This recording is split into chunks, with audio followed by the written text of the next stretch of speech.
اس کے بعد کیا حاصل وصول کیا ہوا ہے؟ حاصل وصول یہ ہوا ہے کہ حکومت اگر شرمندگی نام کی کوئی چیز ہے تو وہ شرمندہ ہو لے. اگر بے شرم لوگ ہیں انہوں نے نہیں شرمندگی وہ کرنی تو اس کا تو میں کچھ نہیں کہہ سکتی ہوں سوائے اس کے کہ پورے پارلیمان کا تماشا بنانے کے بعد اور جو غیر آئینی ترمیم یہ لوگ لے کر آنا چاہ رہے تھے وہ کروا نہیں سکے. ان کے پاس تعداد پوری نہیں ہوئی. شرمندہ ان کے چہرے ہیں.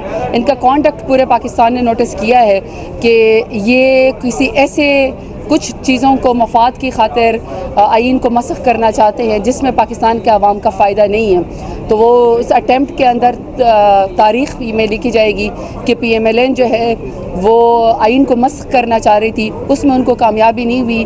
یہ پاکستان تحریک انصاف, ایون مولانا فضل الرحمان صاحب, اچکزئی صاحب, S I C, P T I, ہم سب کی, آپ سب کی, میڈیا کی یہ کامیابی کہ ہم بار بار ایک ہی سوال ان سے کرتے رہے پی ایم ایل این سے, حکومت وقت سے, کہ بھئی اگر آپ کے پاس کوئی مسودہ ہے, اگر آپ واقعی کوئی ایسی آئینی ترمیم لے کر آنا چاہتے ہیں جو عوام کے فائدے میں تو پلیز اس کو لوگوں کے سامنے لے کر آئیں, میڈیا سے شیئر کریں, پارلیمان کے اندر اس کو ٹیبل کریں, اس کے اوپر بحث کریں.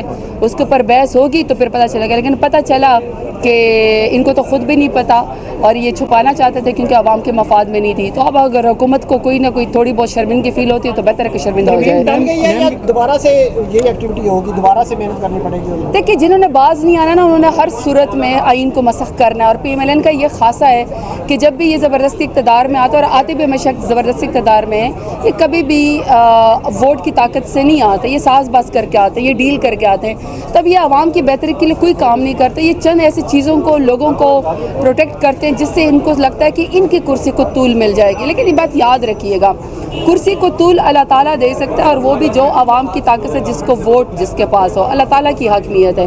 پھر آئین پاکستان میں عوام کی حاکمیت ہے, عوام کے پاس ہے ووٹ کی طاقت. تو ووٹ کی طاقت سے تو نواز شریف یا یہ حکومت نہیں آئی ہے. تو بہرحال جو ایسی حرکتیں کر رہے ہیں اللہ تعالیٰ بہتر ہے. بہت اچھا ہوا ہے کہ ایکسپوز ہوئے. چھٹے والے دن ان کی کلاسیں لگی ہیں, کلاس میں انہوں نے حاضری دی ہے, لیکن حاضری ان کی پوری نہیں ہو سکی.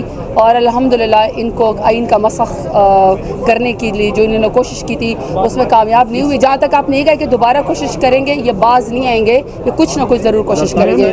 یہ کون کر رہا ہے میم, کون کر رہا ہے اور یہ کہاں سے تیار ہو؟ دیکھیں میری بات سنیں, آپ بھی بچے نہیں ہیں, ہم بھی بچے نہیں ہیں. سمپل ایز دیٹ, بینیفیشری کی بات کریں. جو چیز بلڈوز کی جا رہی ہے, جو انسانی حقوق کی پامالی ہو رہی ہے, جو پارلیمنٹ کے اوپر حملہ ہوا ہے جو 10 ستمبر کو ہوا ہے, سب کا beneficiary Nawaz Sharif P M L N ہے, شہباز شریف ہے. لہٰذا بات ادھر سے گھما لیں یا ادھر سے گھما لیں, یا تو یہ کہ یہ اپنے آپ کو ڈس ایسوسیٹ کرے نا. جب ڈس ایسوسیٹ نہیں کرتے تو پھر اس کا جو بینیفیشری ہے وہ پی ایم ایل این کی حکومت ہے, اسی کو ہم مورد الزام ٹھہرائیں گے. تھینک یو جی. یہ کس کا تھا؟ میرا اچھا.